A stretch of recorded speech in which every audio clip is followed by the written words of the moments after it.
Ladies and gentlemen, Assalamu alaikum, namaste.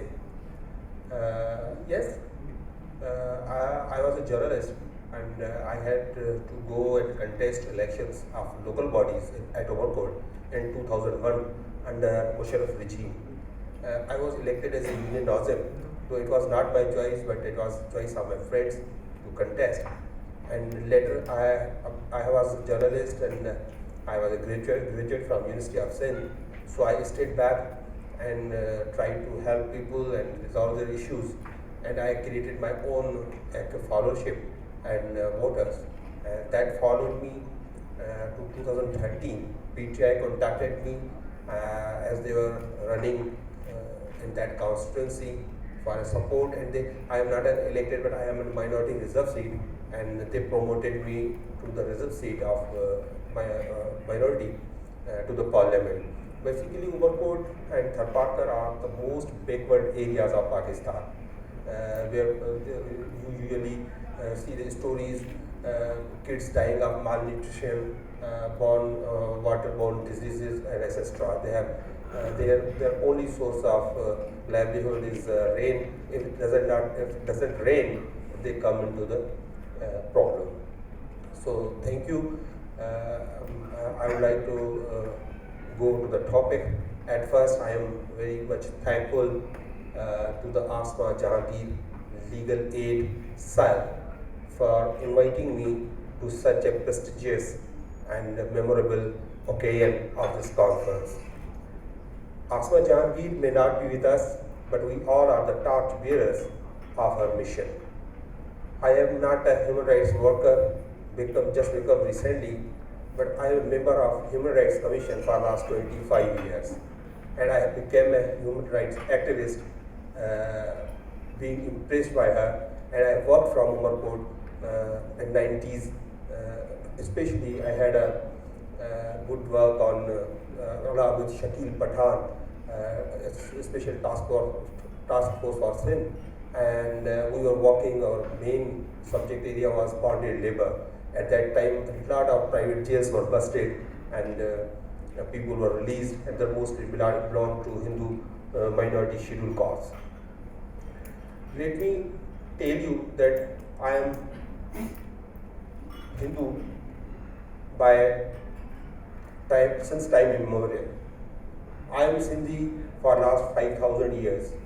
I am Pakistani since 1947.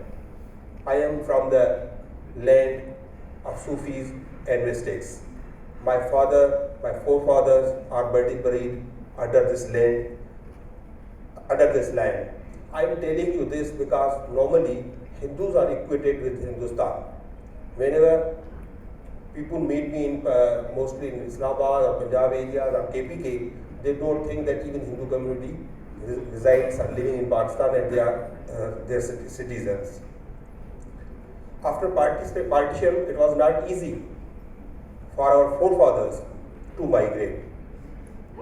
They were told that Hindustan is for Hindus and Pakistan is for Muslims. But we Sindhi people, we treat our land as mother.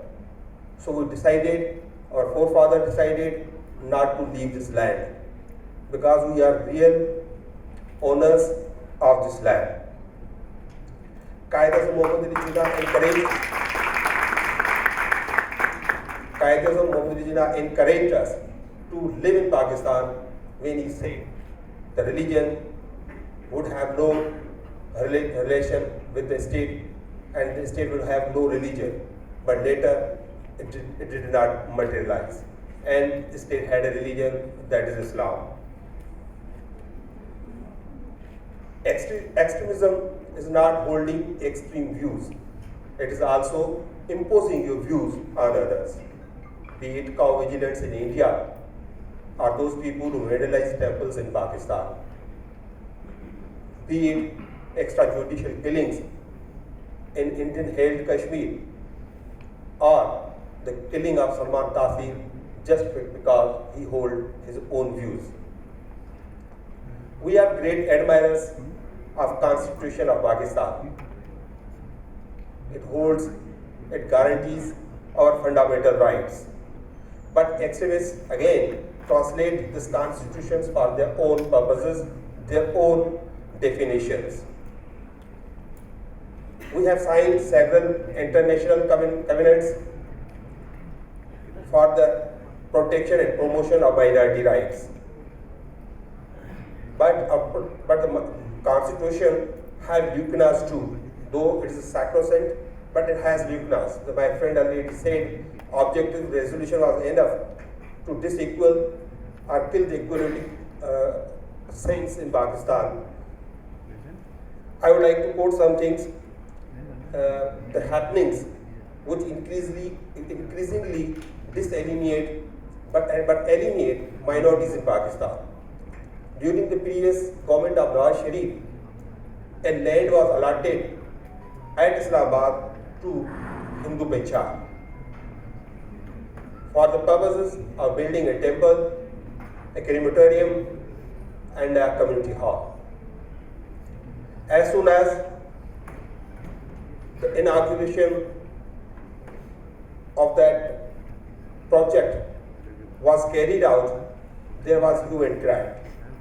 Not only religious organizations, but some political organizations also jumped in and opposed and said, in the state of Pakistan, having Islam as a religion, official religion, minorities cannot build their places of worship anew. They can renovate, they can refurbish the old one, but they cannot build the new temples or churches. The issue landed in the Council of Islamic Ideology. Islamic ideology deliberated and suggested that old temples be renovated, but not clearly opposed to construction of new one, but they recommended that the old ones only be renovated. Thus, there are 20 members or more in the Council of Islamic Ideology, and they all are Muslims. They ensure that no sect is left, whether it is Shia or Sunni, but also ensure that there is no minority member in that committee or in that council. And those 20 or more scholars of Islam decide the fate of minorities, and it is that is the constitutional body. Later, Prime Minister of Pakistan Imran Khan constituted a parliamentary committee with the subject, with the topic, to protect minorities from forced conversions. This committee, having 22 members from Senate and National Assembly, held meetings, visited Sindh, met stakeholders, and finally they drafted a law. A subcommittee of that committee drafted a law with the help of Ministry of Human Rights led by Dr. Shiri Mazari Sahiba. Over that, when that law was produced in the committee, presented before the committee,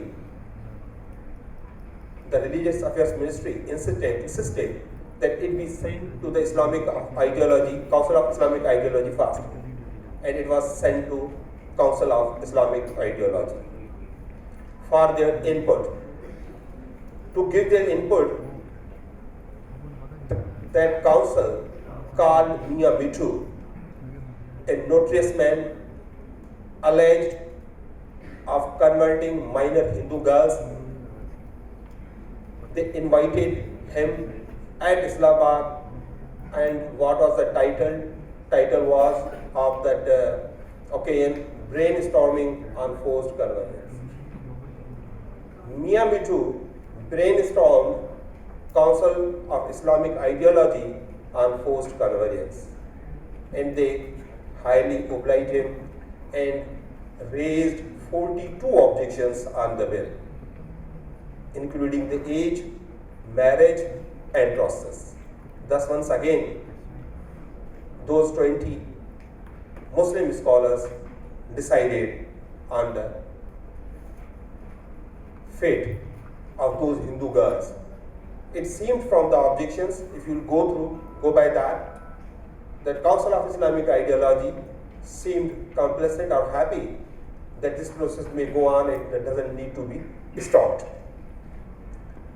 It is Teri Mandir attack in KPK. There was no reason, but the temple was razed to the ground. In home village of Bahawalpur, an 8-year child enters a mosque to drink water. The mosque admin catches him. Out of fear, the kid urinates. Admin goes to the police station and lodges the FIR against the kid of violating the sanctity of a mosque. The police arrested him. The police challaned him. The court bailed him out, the minor. But this didn't satisfy the admin. They went on. Mobs attacked the temple and it was vandalized. Temples are mosques, they are buildings. They can be built again. But when hearts are broken, it's very difficult to build them back.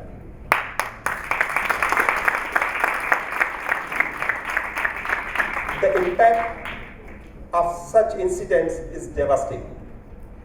People live under perpetual fear. They fear any neighbor, any time can allege me of the controversial laws. They can. They consider themselves unsafe. They are losing hope. And that's the impact. The 20% population, there was 20% population in Pakistan of minorities in 1947. Now it has diminished to just 3%. Being a member of parliament, being a parliamentary secretary of human rights, I feel, I agree, there's no doubt of liberal, progressive people in Pakistan. Majority of Pakistanis are liberal and progressive and democratic. But we all are hijacked by a small minority. Those 5,000 people who hold 220 million people hostage and come out of jails. Those 5% people are everywhere, be it parliament, be it the society, anywhere. And they hold hostage the rest of the 90% or 95% because they are so powerful. All is not that bleak. Judiciary of Pakistan has shown great interest in protecting the minority rights. In 2014, a landmark judgment was authored by Supreme Court. Though it still needs implementation, you see, it is Bahawalpur Abkari Temple. Supreme Court took suo motu actions, and those were rebuilt.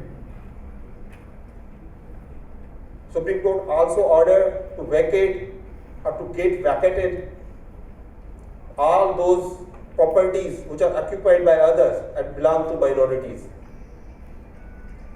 Prime Minister Imran Khan and Human Rights Minister Dr. Shri Mazari have a clear understanding of the issues, and I am happy, though it is the first time that on forced convenience, such a high level, at least a committee was formed I'm happy that the committee, the media, and the foot soldiers of human rights forced, and the Freedom Minister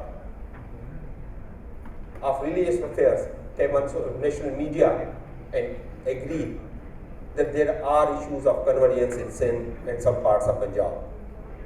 Yes, I agree. It's not an issue of whole Pakistan. It's happening in some parts of Sindh and Punjab.